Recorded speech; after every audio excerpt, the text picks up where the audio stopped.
Welcome inside Carolina's Noon Dish. That's Don Callahan. I'm Tommy Ashley.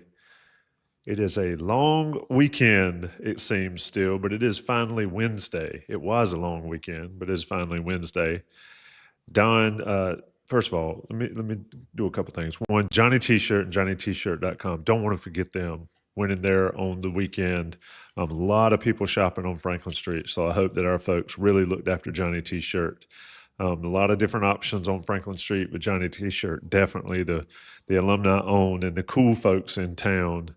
And so shop them. And of course, if you're a Tar Pit Premium message board person, you get that 10% off your order. And of course, you get Don Callahan. And that's why we are here, because Don Callahan is the star of the show. What's up, Don? Not much. How are you doing? I'm buttering you up, man. I'm buttering you up.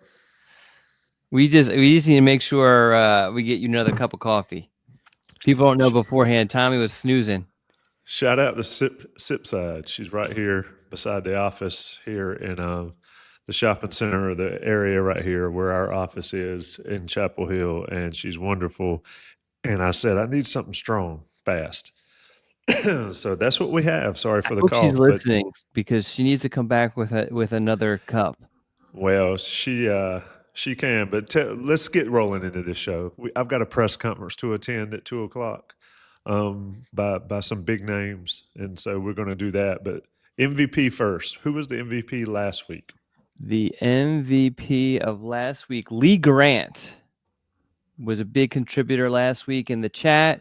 Also had I believe, what was it? It wasn't vegan. It was diabetic. He's diabetic, so his because we did top 5 tailgate foods, and so that was taken under consideration for his selections. So, but he's very active in the chat. So, congratulations, Lee Grant. This podcast is dedicated to you. Hopefully, you're in the chat. I don't see you yet, but if you are, say hello. Accept your flowers. We have a new top 5. We're going to be positive, right? It's positive Wednesday. Top 5 Wednesday. Top 5 best things about the weekend for North Carolina. Because I tell you, I was in Chapel Hill most of it, especially on Monday. Up until about 8:45, it was an unbelievable atmosphere around Chapel Hill. So top 5, if you were in Chapel Hill this weekend, we're going positive. Top 5 favorite things from the weekend in Chapel Hill. There was a lot to say and a lot to talk about. We've already rehashed the football game. We're going to talk about other stuff. And Don, we're going to get this rolling because it was a big recruiting weekend. First question I'm going to ask you, and it's the same thing that I ask all the time. How much does the game result actually matter on weekends like this? So everyone knows my position is that single game outcomes have hardly any influence on recruiting. That's a rule I've always stuck by, and I believe in it. I still believe in it, but I also believe in there are exceptions to every rule. And I think if we were going to make an exception, I think Monday night would be a good candidate to be an exception. And the reason being is that you can lose that game. There's no problem with losing that game because losses happen. You can't lose it like that. You can't get absolutely curb stomped. You can't not look good on the football field. You can't have missed tackles when you're preaching about how you're preparing guys for the NFL. You can't have guys who are NFL prospects being burnt deep. You can't have that sort of offense. But in addition to all that, forgetting about what actually happened on the football field, a lot of people were watching that game on TV. There was no other sports, no other real sports on. NFL hasn't started yet. No other college games. I believe most baseball games were over. So anybody who was into sports or intrigued by Bill Belichick, like a lot of people are, they were watching that game. And if you were watching that game for 3+ quarters, you heard two of the most well-known voices in college football just beat up on North Carolina, which is not great. And they use creative ways, weird ways, like the whole like Gio Lopez. It's now 9:50 and Gio Lopez hasn't completed a pass since 8:30 p.m. was weird. And those guys just wanted that game over with. It was pretty obvious. The fact that they put put the headphones on the dog at the end kind of just showed just where their minds were at. And then afterwards, you followed up with Sports Center with Scott Van Pelt beating down North Carolina even more. It's just we talk about just what things impact recruits. Distance, to me, is always number one. Comfort, I feel like, is number two. And then probably number three, we talk about prestige, perception. And I think the perception and prestige took a big hit on Monday, particularly from a national level on how people are viewing North Carolina. And it seems like it's more of a joke than anything with all the memes that come out. And I'm not just talking about the trolls. Yeah, I think I do a pretty good job of limiting what I see from trolls on like Twitter and everything like that. But, guys like Brett McMurphy and Pat Forty and all these other guys taking shots with memes and everything like that is not helping the perception of North Carolina. I subscribe to a bunch of national newsletters like the AP and the Athletic and all these terrible headlines about North Carolina. It just, it doesn't help. It's not going to help with the perception, and obviously it's not going to help with recruiting. With that said, this is not the end of the world. I don't expect them to lose any commits from it. I'm sure we'll get into it a lot more detail, but the commits seem pretty cool with everything. The recruits seem pretty cool about it. But it just doesn't help, especially when a lot of the kids who were there on Monday were also at the Clemson game and some other games that, where the teams looked a little bit differently. So yeah. So I'm not trying to continue to kick a program when it's down, but it just wasn't good. And a lot of it is kind of the, when you're younger, I don't know, maybe not, but I remember when I was younger, living in Philly, you gotta deal with bullies. And my mom would always say, the bigger they are, the harder they fall. And I think in this situation, it was built up so much because we heard about it so much that the fall is so hard. And that's why I think it's such a killer. It was interesting to hear you talk about that because, in years past, we've talked about how, and we'll get into what some of the recruits have told you since the game, but in years past, it's like, it's one game. It doesn't matter. I can come and I can play here, Yeah. So how is that different? First of all, a lot of times, let's go ahead and air this one out. A lot of times we talk about how recruits, players, young men, kids, however old, if they're in the 28 class, they're pretty young. So I can call them kids. But now that with social media and the flood of social media about everything, you mentioned memes and GIFs and all the trolls are heavy and all that stuff. You can't get away from it, even if you want to. The aftermath of games, win or losses, So how much of that has really changed the game for you as far as one game, win or loss, making a difference? Well, just to be clear, I still believe one game doesn't impact things. But as I said, you do have to have exceptions. And I think, like, for example, if we take any loss, let's just take the JMU loss last year. Maybe you heard about it here and there. If you're a recruit or recruit's parent or a high school coach in wherever in Texas, you might have heard about it or you're aware of it. It's not shoved down your throat like what happened to North Carolina on Monday. That's why I'm saying that this is kind of the exception. If North Carolina were to lose, North Carolina loses to Clemson in a couple weeks. I'm not saying they're going to. If they were to lose to Clemson in a couple weeks, it's not going to have that big of an impact because it's not going to be shoved down our throats. Not everybody's not going to be watching that game because it's going to be in the middle of a Saturday where there's a bunch of other games on, and recruits are going to be at other games. They might not even see the score, but Monday night, everybody was watching. And that's why this is the exception to the rule. Hopefully I answered your question, because I think you went in another direction too with it. No, I mean, I was just saying, because a lot of I guess to your point there, you couldn't help but see what happened on Monday night. Yeah. Yes. There was no way to, and I see somebody in the chat saying they weren't there, they didn't pay anything attention to it. That's fabulous. It's impressive that folks can do that, because everywhere I turn, it's on the TV, on the phone, on everything. People asking about it. It's not just on ESPN. It's on CNN. It's on, the news stations that don't cover sports. It's everywhere. And that's kind of my point of it. You can't escape it. So let's turn to the actual fanfare and all before the game. It sounded to me like everybody they wanted there, they got there, and even picked up some late in the game. Let's talk about who wasn't there. Were there any ones you expected not to be there? The only one on my list that was a top target who didn't make it was AK Crummel, your guy from Clayton.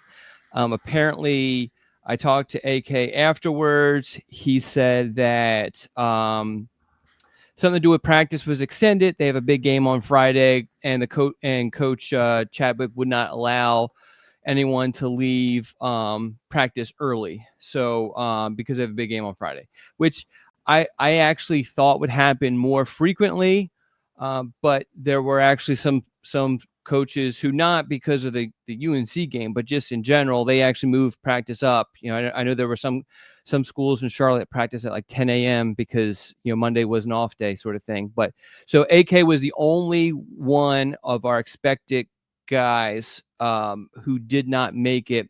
And as you mentioned, Rashard Streets, a 4-star defensive lineman, I believe he's number 2 or number 3 in the state for the 2027 class. He was there. He wasn't initially on there. We'll actually have a story about, it was kind of an interesting story on what happened with him, but he was there. Now I'm going, Devion Jones, 4-star safety from Charlotte. He was there. John Archer, defensive lineman, unranked, 27 from Fayetteville. I believe he's a guy who, once he's ranked, could be a 4-star guy. So getting him there was huge. And then also JB Shabazz, committed to Tennessee, a 4-star offensive lineman. He was there, spoke to him a little bit about what the situation is. I'm not going to give away too much, but it's all covered in the problem is we've had so much content, so some of the stuff is being you got to dig it up a little bit. This is literally posted on Tuesday, kind of like a notes from what I observed, and that includes my conversation with Shabazz on just what brought him to Chapel Hill on Monday, even though he initially wasn't planning on being there. And plus, he's a kid who back in June had eliminated North Carolina. You mentioned the content in Inside Carolina. It is absolutely an avalanche, whether it's these podcasts, and of course, everybody can get those, audio, video, whatever. But your content, everybody's content from the weekend, the recruiting content, the basketball content, has just been an avalanche of content for Inside Carolina over the last, really ever, but especially in the last several weeks on this kind of stuff done. And just sort of explain to people watching this how you roll it out, because I want to make sure people understand, because to your point, some of it gets buried and it gets pushed down the list. But for folks watching this that don't always pay attention and aren't a member of Inside Carolina or don't follow recruiting as much, explain how these things work for you as far as covering it, what you do on game day, and how you put it out there after the fact, because I think that's important for people to understand where to find it, how to find it, when to find it. Yeah. So this past game was obviously different for a lot of reasons, and mostly because it was on a Monday as opposed to being on a Saturday. But we typically come out with the expected visitor list, mid to late week. We'll update it a couple of times after the initial publication. So definitely check that out. We usually have it out way before anybody else does. And then on game week, I believe or game day, we're the only one who's confirming recruits as they arrive.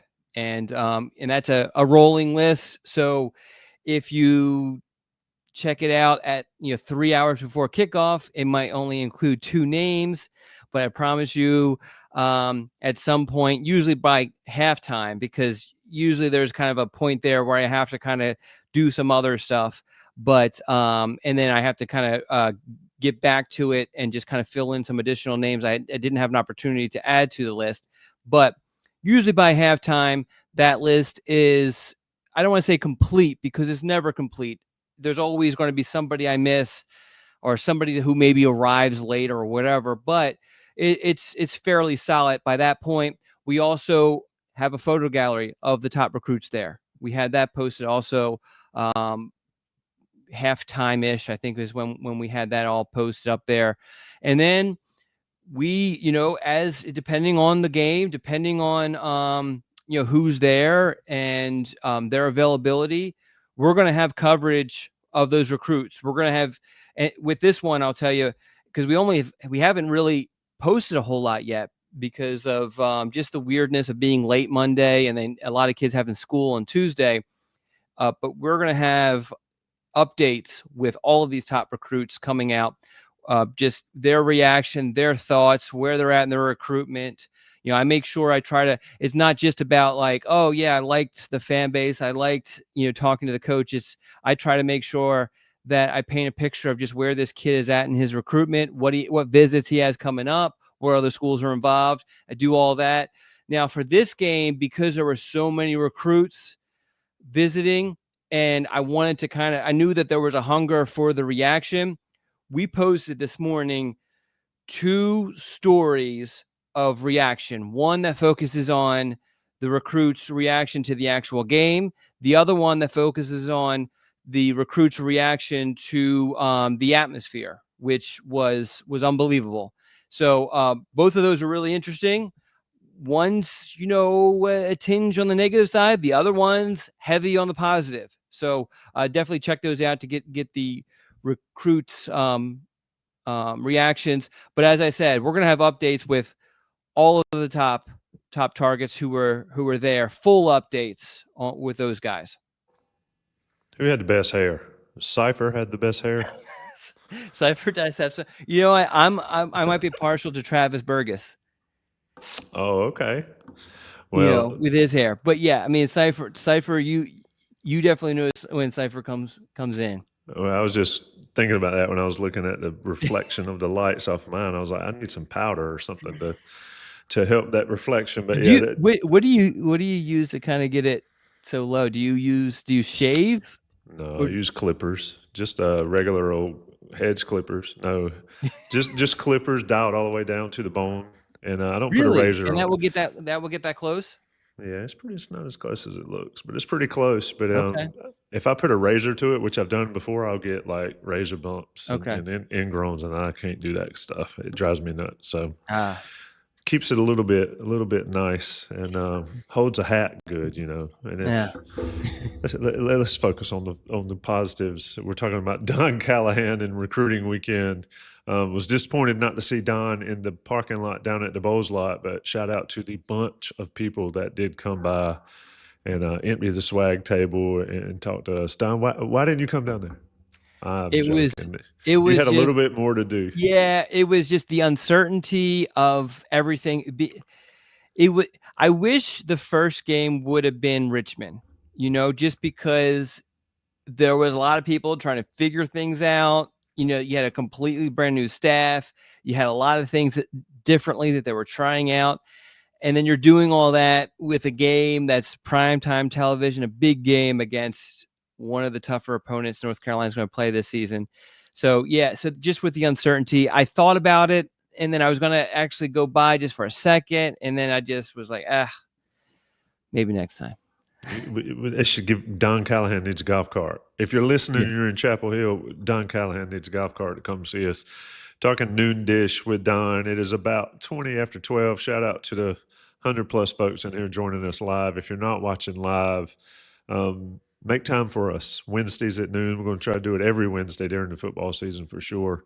And of course, sponsors of Johnny T-shirt. If you're not a member of Inside Carolina, go log in at www.insidecarolina.com and sign up. It's very cheap right now, and it is worth every penny, even on the full freight. So you will not miss it. If you're a longtime Inside Carolina person, when we were on the other network, it's the same staff, same Don, same everybody involved. So sign up, get your username, get your access, and you get this kind of stuff for free. But Don Callahan doesn't come cheap or free, so you need to log in, sign up, and get it. Don, atmosphere wise, what everybody say? Because it was off the hook. Yeah, Atmosphere yeah. wise, So obviously, it's all covered in the reaction article that we did, but everybody was really excited about it. Really liked the atmosphere. Really liked there were some changes that the staff had made as far as how they're handling the recruiting day for recruits. That was all covered in the piece I did on the scoop piece I did on Tuesday. So check that out. But the all all the feedback was very, very positive about the fans. A lot of comments about, it was being how it was packed, how the fans were into the game. Just, the cool things with the lights, with the fact that the recruits were well aware of a lot of celebrities being there. Although I think Peppers posed for some photos, but otherwise it was difficult for them to really kind of get their hands on any of the celebrities who were there. At least when I initially talked to everybody, things obviously could have changed later on. But obviously, everyone wants to see Michael Jordan, but if you've been anywhere near Michael Jordan, you're not getting anywhere near Michael Jordan. So absolutely. yeah. So, but just very, very, very positive. The fans showed out. It was definitely a different feel as far as seeing the news stations kind of set up outside of a couple of the exits. And, obviously whenever ESPN comes to town for a big game like this, the the amount of media that's there, the amount of cameras and all that, you definitely kind of see that, feel that it adds to the environment. Random question, and of course it's case by case. But how long do recruits usually stay at games? I would say most end up actually leaving, on average, probably halftime, I would say. Just because of, I talked to a couple of the guys and they mentioned, having to get back. I mean, games at 8, what was halftime about, what, 9:30? No, it was later than that. It was closer to, well, maybe. I don't Okay. know. I went to bed at 3 a.m. So All right. So if we just say 9:30, you're driving down to Charlotte. Once you get out of Chapel Hill, you're probably smooth sailing. So it's probably still about 3 hours or ish, depending on where you live. So yeah, so it's tough, but there are definitely some recruits who definitely stay for the whole thing, and that creates opportunities to talk to the staff again after the game and spend some time in the locker room. That definitely has happened, and that's typically usually for a noon game. That makes it a little bit easier. Monday night game that kicks off at 8 o'clock. That's a lot harder for recruits to stay for the entire thing. But and like I said, and some of them, and I've heard situations of when there's multiple games going on, someone spending the first half in North Carolina, leaving and going to NC State or wherever, just to kind of catch another game. indeed, this is the noon dish. I'm trying to keep up with the chat. We were discussing some of the things that are in the chat. Let me see. Bill Walker asked, when is the Belichick press conference? 2 p.m. is Belichick and a couple of his assistant coaches and some players. Scott Dawson asked, does a UCF loss kill fan interest for Clemson? Talk to me after it happens. I think any loss kills interest. I think the TCU loss is I keep definitely on a forgetting bad about one. the UCLA game. I mean, not UCLA, UCF game. Yeah, so you've got Charlotte this weekend, Richmond the following Yeah. weekend. Don better come to the parking lot for Richmond, and then down in UCF, and then you have a bye. So I would think certainly if Carolina were to lose any of those three, there would be significant less interest at Clemson. But it's going to be a big weekend. How how does that work for recruiting purposes, Don? Like if if Carolina is 3-1 playing Clemson, is it another big giant weekend, or was this the shot? This is the moon shot Carolina had. I think what ultimately ends up happening is Clemson is going to be more of your out of state recruits coming into town, just because it makes it a little bit easier. You have Sunday to travel back home. You can stay the night, and yeah, and obviously fly in, drive in on Saturday morning, leave on Sunday. And I think also with a lot of, especially the higher profile in-state guys, they've kind of laid out their schedule. It's funny because I had AJ Roberts and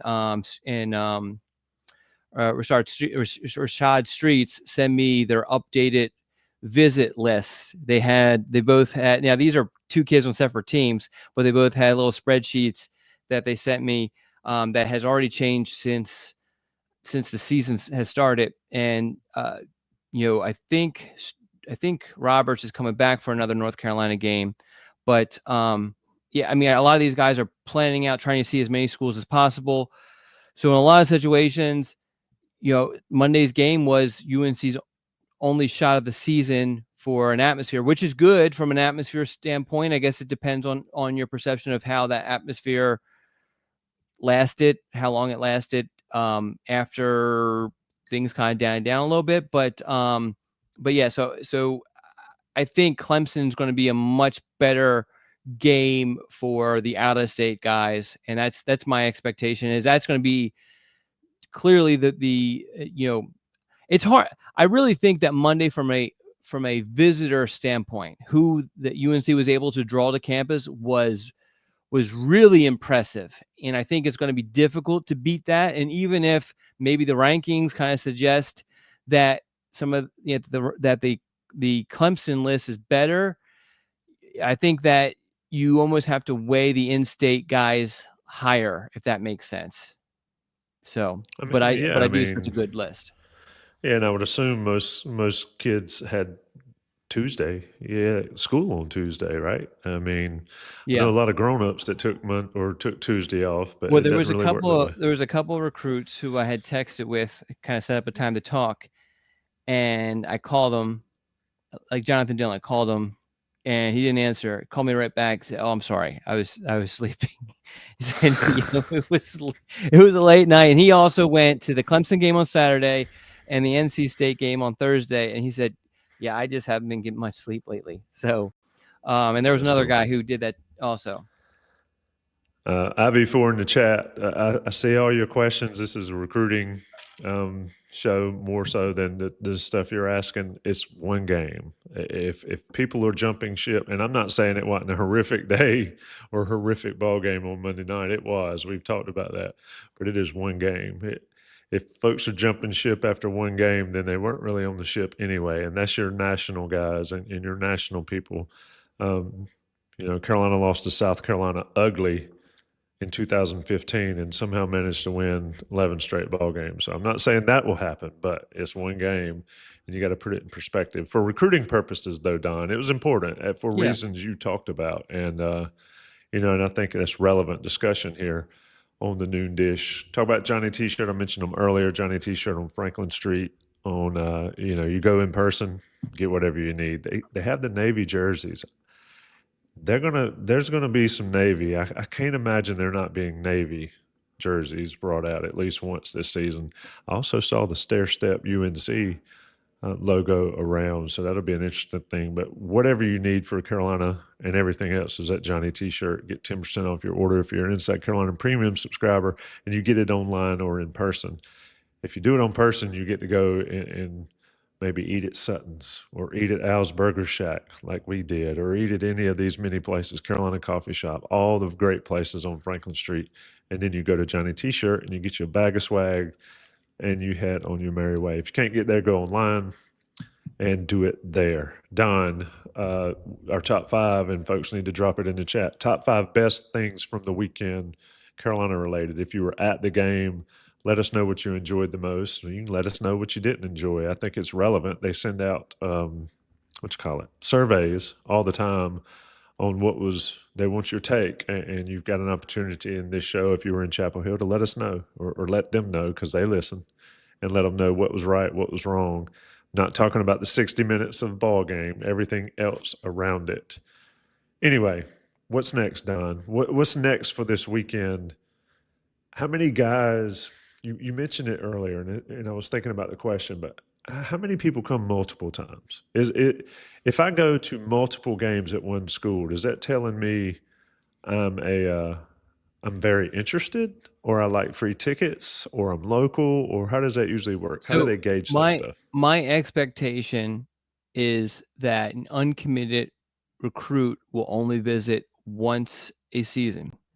If a recruit visits more than once, and that definitely happens, then you got to start to kind of look at that recruit a little bit. In my mind, now this is just for my purposes for coverage.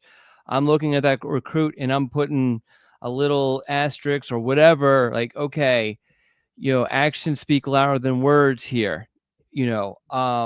And so, and if it's more than two, then you really, have to kind of look at that. I can remember Dontavius Nash, who I know didn't pan out in North Carolina, but during his junior year, he attended like almost all of UNC's home games and kept on saying, oh, I'm wide open, I'm wide open, I'm wide open. And then I think it was pretty early on in the offseason, he committed to North Carolina. And I wasn't very shocked by that, you know. So yeah, so I think it's you have the expectation should be you're getting a guy to visit once. If they go more than once, then you kind of have to be like, okay, maybe there's something here. Are there exceptions? Absolutely.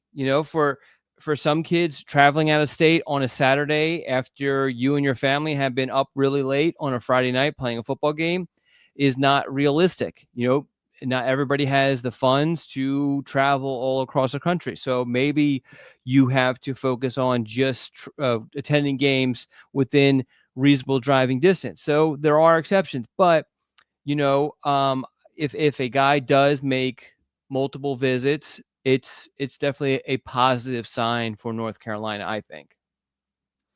If I go multiple times, do I see different things, or is it the same, or how does that work? It's basically the same. You're going to for the average recruit, just for people who, and this is all kind of sort of covered in the piece I did on Tuesday. But they arrive. The hope is that they arrive in time to watch the Old Well Walk. Afterwards, they'll have lunch, dinner, depending on the time of day it is. Usually at that point, you'll have assistant coaches kind of come down and mingle with the recruits who are on campus, hang out with them, and then afterwards you go to the sideline, watch the warm-ups, and then it's, I think, what is it, like 20 minutes before kickoff, recruits have to make their way to the stands, and then they watch the game, and then they can leave whenever they want. And that's pretty much it. One of the main differences so far, and this could obviously change between Belichick and prior staffs, is that prior head coaches would have some meetings with select recruits. Belichick did not do that on Monday. That obviously could change in the future, but so there's that. But for the most part, I mean, they'll do during that meal portion, they will do some facility touring, maybe some presentations on different things. I know for a while there, presentations on NIL stuff, just when it became a new thing, that was pretty big for the staff to kind of explain to parents and recruits just what NIL really is and what North Carolina, how it kind of fits into that world. And then you might get a presentation from the strength and conditioning staff or the nutritionist, and just different things on the campus. Nothing too, in depth, just because the time really isn't there, and the focus obviously is on the football game. But you definitely get some information. But it is basically the same thing, which is another reason why recruits typically only visit a school once per football season. when you talk to recruits, and this is just another question I was thinking about as well, what makes more of an impression? I would assume game day and the atmosphere and all that, but they have recruits. Schools have recruits that come watch practice. Mhm. They want to see how their position coach is going to coach. They want to see how it's run and all that. Where do you put that in the laundry list of what kids look for, or what recruits and targets look for as far as on their list? How am I going to be coached and developed? How much do they pay attention to that when they're visiting and they have an opportunity to see practice and things like that? Do you hear much about that? You definitely hear about that, but I don't know, because a recruit will say, "Hey, I'm going to practice to see how they coach," and I'm sure it factors. I think it's one of the aspects that probably contributes more to the comfort level. Are you comfortable with that position, coach? And I think that kind of contributes more to that than, I mean, if we're being honest, I mean, all these guys are Power 5, Power 4 coaches. They all can coach. A lot of them have coached in the NFL. So there's not a whole lot of difference. Maybe some have better reputations than others, or have produced more at your position to the NFL. But I mean, for the most part, we're kind of dealing with the same ballpark. But I think it just kind of feeds into your comfort level. Where that is probably somewhat related to observing a coach coaching, in whether it be in a game or in practice. Let's talk a little bit of questions here. Sam Rogers in the chat, and I've been trying to star a few. There's been a lot, some relevant to this show and some relevant to other shows we can get to on them. But Sam Rogers asked, let me see if I can put it up here. With all the rhetoric about the 33rd NFL team and doing things differently than others, have any recruits talked about what they are seeing and what the differences are between, say, State, Carolina, and Clemson? Have you heard any of that talk? Like, is Carolina really doing anything different than anybody else does? I don't think so. I'm just being honest. I don't think there's, I mean, I'm sure there's some subtle differences, but there's only so many ways you can run a program. And there's programs like they mentioned Clemson that, have a great recent tradition of putting high caliber, high draft picks in the NFL. So, I mean, there is a real possibility that North Carolina is shut out of the draft this year. But yeah, I'm not aware of anything just super majorly differently that they're doing. I've actually had a bunch of coaches who I know elsewhere who've kind of left at this whole idea as if other schools like Georgia and Ohio State haven't been doing things to prepare their players for the NFL for years, and all of a sudden this NFL coach comes in and now he's going to, change the game so much. So yeah, I don't know if there's anything super major that is going on at North Carolina that you would say, okay, this is going to be the difference between me making the NFL draft or not. To be honest, Monday, I mean, if you watch that tackling, do you think, that those guys look like they're prepared for the NFL draft? I mean, come on. Do you think that offense? I know everyone calls it a pro style offense, but if you watch NFL, no one runs that offense where it's 3 yards in a cloud of dust. That's not run anymore. But 6 offensive linemen. Yeah, that's not in the last couple decades it hasn't been ran. But We'll leave it there. Paul H. asked, this is a question. We had this discussion over lunch about job interviews. Okay. Do you want to be the first job interview? You want to be the last job interview? I think what you don't want to be is in the middle. I say first, so I can set the bar. I've hired and fired people and been involved in that process in a former life. I know how it works, and it's tough to keep an open mind, but first impressions are always great. So as far as official visits, you and I have discussed this. Where do you want to be on the food chain if you're a school? So this is actually a better question for the spring, right before we're heading into official visit season, which has become June. But my position is always, you want the last one. The key is when is the last one? Because the last one isn't always the last scheduled official visit. It could be the first visit scheduled. And this is where the cat and mouse game, or the understanding or having the relationships with the recruit, or just understanding where the recruit is at mentally, and kind of determining that. You might talk to a recruit and realize, okay, this is a kid who doesn't really know where he's at, needs to take these visits. Let's get one of the last official visits. You might be talking to a recruit and you're like, all right, this kid's ready to pop. He's done with the process. Let's get him in as soon as possible. The other aspect is you might be in a situation where you have 3 guys at a position. Let's say 3 linebackers. Obviously you have an order. So you might, the third guy on that list, you might say, let's bring him in that final weekend. And if we get linebacker A or linebacker B to commit to us earlier in June, then we'll cancel that official visit with linebacker C. And that happens often also. So there's, I know you don't like the case by case, but there's a little bit of, strategy involved in how you want to do it, based off of not only the recruit, but just kind of your situation and where you're at and how you're feeling about the recruits on your board. You stopped talking before I was ready, but yeah, I just think I get it. Job interviews are different, though. I agree with you on the job interview stuff. Well, I mean, to your point, once upon a time you could go on 5 official visits, so if you got the 5th one, yes, you got the last one.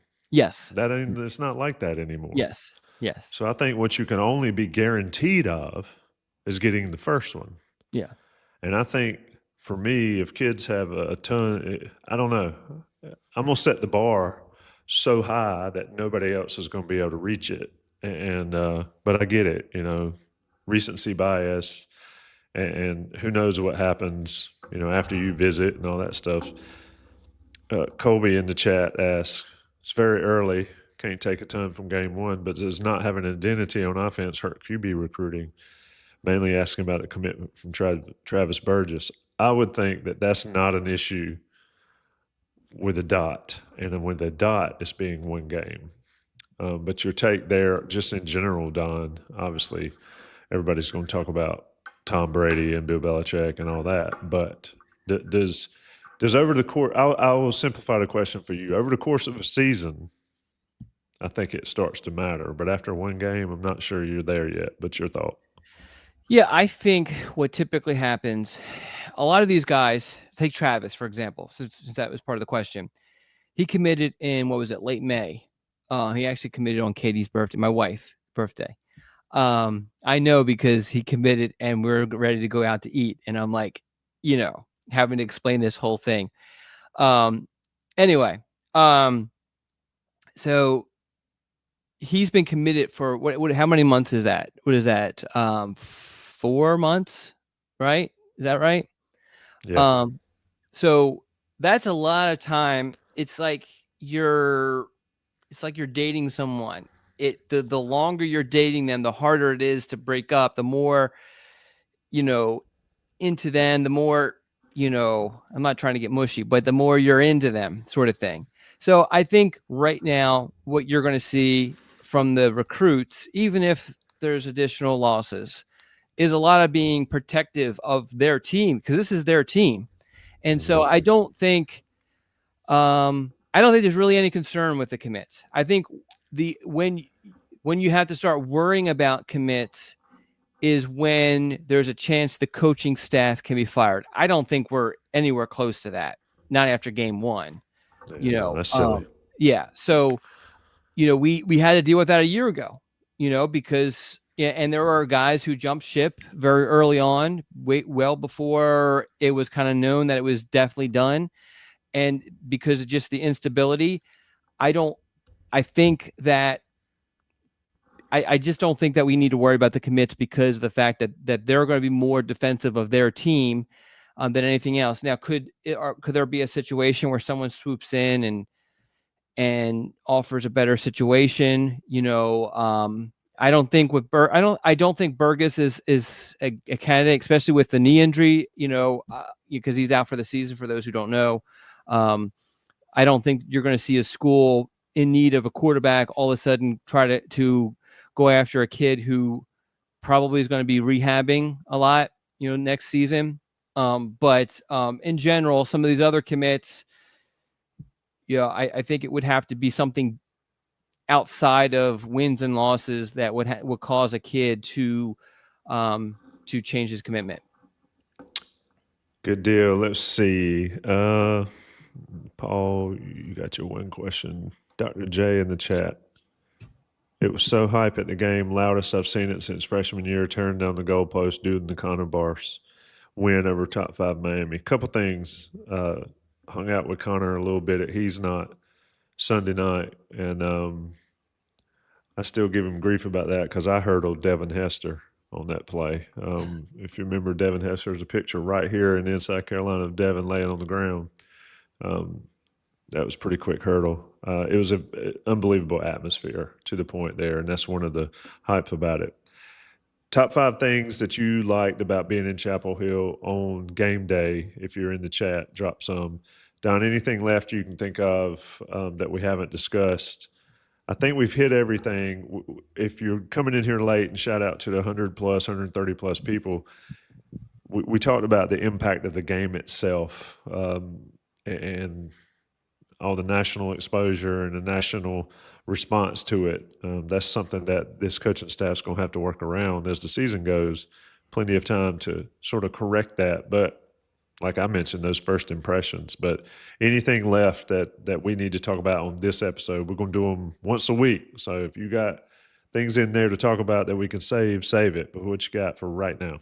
Yeah, I just think in general, because I don't want people to take my early pontification and think that the recruiting is just going to go into the crapper, is that in general, everything's going to be okay. It doesn't help recruiting with what happened, but in general, I think I do not expect any of the commits to decommit from this. I don't expect recruits to all of a sudden be like, I'm not considering North Carolina at all. Maybe a little bit ding some points for North Carolina though in their recruitments, but I still think that most recruits are very understanding of what happened and are going to still be open to North Carolina. And I think what you'll see is, if anything, the commits kind of, makes them kind of closer, because they're going to have to, I'm sure they went to school on Tuesday and Wednesday and had to hear a bunch of trash from their friends and teachers and everything like that, and so what do you do in those situations? You're defensive. And I think usually that kind of makes you have a stronger connection to the school. So I don't think it's the end of the world. I think recruiting is going to still be as it has been, with North Carolina. If anything, it appears to be a lot of opportunity for players and talented players to have an opportunity at North Carolina. I'm going to shout out a couple top 5s. Preston, you're always in here. Beautiful weather. I tell you what, Don, you can speak to this. It has been absolutely perfect weather around here the last little while. And it was perfect in Chapel Hill over the weekend. And they could not have scripted that any better, because we've seen, you have everything set up and then it rains, or it's ugly, or it's 110 degrees. It was absolutely perfect. So beautiful weather, seeing friends, electric atmosphere, fun tailgate, didn't die from alcohol poisoning. I think the game itself sort of helped a lot of people with that. If you made the game and remember the game. Crisscrossing through life, great name, by the way. Pre-game, especially the wristband LED lights, was a nice touch. That was cool. It was cool to do it that way rather than to do it on people's phones. I thought it was a pretty neat touch.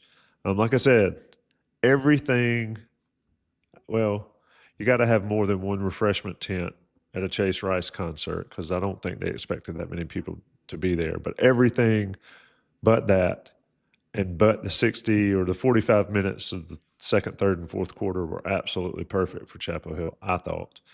Jim Holland, I wasn't in Chapel Hill. You got to get there, Jim.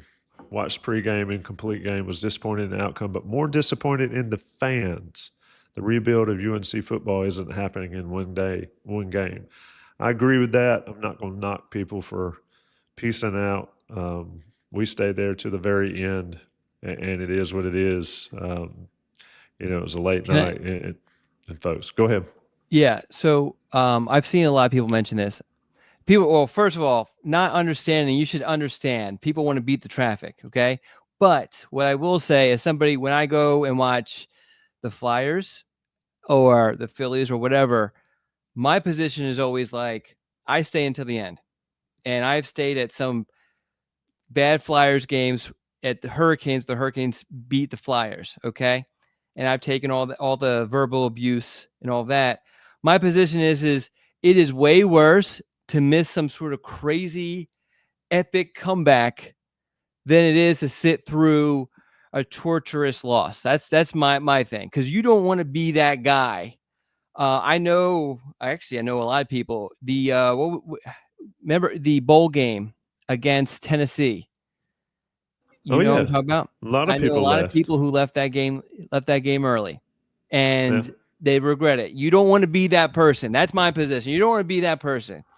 I mean, everybody who sat through losses and all that sort of stuff, if you want to leave to beat traffic, so be it. But yeah, I will freely admit, and I used to be able to say I'd never left early, and I hadn't. But there was a couple John Bunning football games that I left early, and maybe even one or two Larry Fedora games, and possibly because you have kids and you got all that kind of stuff. Kids are different, especially if it's real little. Yes. But one of the most epic stories of leaving early I heard, Freddie Kiger, who people at Carolina should know, just a wonderful human being and a wonderful historian of all things Chapel Hill and Carolina and really everything in the world. But he did a thing over in Carmichael about the 8 points in 17 seconds, the basketball game, the comeback win over Duke. And there were people there watching that presentation and hearing from the folks that were there that left early and did not see it. So if you're in the building, to your point, think about that. That is like the worst thing that could happen. It's way worse. And I know the odds. Sitting through it. Yeah. And you know what? There were times where I was watching Max Brown throw the ball and I was like, how crazy would it be? You know? Oh, yeah. Davis was hollering 42-41. But anyway, I don't have anything left. I got my top five. Well, kick it out there. I stole one from Preston because I had four, but my number five is, as I said, from Preston. Seeing people who I hadn't seen in a long time, or I guess since last football season, and then also meeting a couple people who I've only had the pleasure of talking to on the phone and actually seeing them in person was pretty cool for Monday. And number four for me was the first drive. Number three was the atmosphere was great. And number two for me was Max Johnson. I thought he looked really good. And I've mentioned a couple of times that, hey, maybe they should give this Max Johnson guy a try. It's not like he doesn't have experience playing against really good defenses and in a pro style offense. His experience, against the competition he's faced is way better than what Gio Lopez has. No knock on Gio. It's just a fact, Anyway, and then number one for me was the weather. The weather has been absolutely wonderful the past, week. Longer than that, I feel like. It's been, it rained great. The entire month of July, it felt like, and then it's part of August, and then it's just gotten beautiful. I mean, it's beautiful out here right now. In fact, Finley Golf Course is right over there. I'd love to just walk across the street and jump on somebody's cart and play some golf. It is perfect. It is absolutely perfect around here. My top five would be all of that. I thought the quad. Look, I've been to a lot of Carolina games, and I was there in '97. I was there the Miami game in 19. all the big games, not so big games in Chapel Hill. That quad packed out with people during that Chase Rice concert. And whether you like the music or not, I don't know how you could dislike the music, but that I scene don't was like country unbelievable. music, but I mean, that scene was unbelievable. I was like, are we really in Chapel Hill at a football game? And the TCU fans, there was one like, is this normal here? I've heard it's not like this here. And I was like, this is not normal. It needs to be. It's normal for SEC and all that kind of stuff. So that was amazing. I thought, to your point, the first drive was, I mentioned the 93 Florida State game. It reminded me of that. It was loud. They executed perfectly. They scored. It could not have been a better moment in Kenan Stadium for North Carolina football. And I've seen a lot. And I've seen a lot of trash. And I've seen a few great things. That was up there at the top. The weather, the people, a lot of people coming up, shouting out inside Carolina and speaking and talking. If you see us in the wild, by all means, say something. Just the only time I regret. if you see us in the wild, feed us. Yeah, and most people do. Feed us and refresh us. But the only thing I ask is if I got food in my mouth, give me a second. But anything beyond that, and shout out to the crowd in the Bowls lot. There's a tailgate group. I'm not going to call them by name because they're epic, though. They mark our spot in the Bowls lot, and it is just cool that they look after us, even though AJ at WCHL was out there at like 11:30 in the morning for an 8 o'clock game. Just a great time all around in Chapel Hill. I have a question for you. Yep. Where the atmosphere on Monday, where does that rank for you as far as other games in Kenan Stadium? On campus? The Bowls lot, I've seen it happen. Well, I'm just talking about the actual in-game atmosphere. Judgment Day in '97. All right, that's before my time, so the actual in-game atmosphere matches the Miami comeback, and there've been a couple. The Miami comeback in 19, 4th and 17, and all that stuff. Those first 7 or 8 minutes for Carolina on Monday night. The lead up to the game, the people in the stands, and all that kind of stuff. I don't know if I've seen anything like it other than Judgment Night. Okay. The pregame stuff, because Carolina fans, it's not just Carolina fans, but they're kind of late arriving, and it'll get cooking if the game is good. But I can't remember there being everybody in their seats pretty much that early.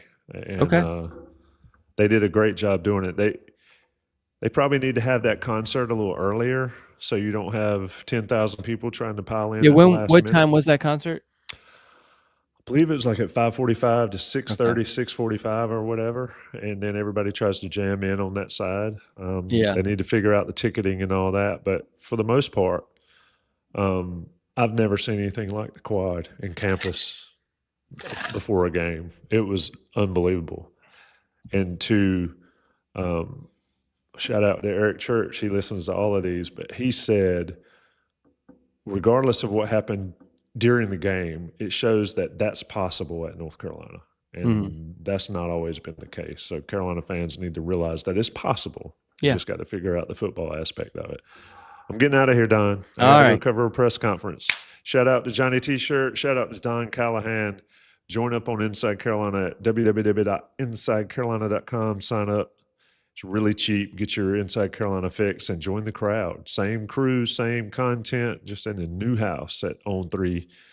And it's the same InsideCarolina.com. Shout out to the fans. Shout out to 100-plus people that are always in here. Everybody stay safe. It's already Wednesday. We'll have a game plan tomorrow. Taylor Vip and Shot show coming out. Coverage of the press conferences today. Football game on Sunday. Or excuse me, on Saturday. We'll have Inside Carolina There's football on Sunday, though, too. I'm not ready for pro football. Anyway, everybody Shout stay out to safe. We'll see you around. Lee Grant. Yeah. It's dedicated to you, Lee Grant. Chat MVP will figure it out, and we'll announce it next show. See you next Wednesday, Don.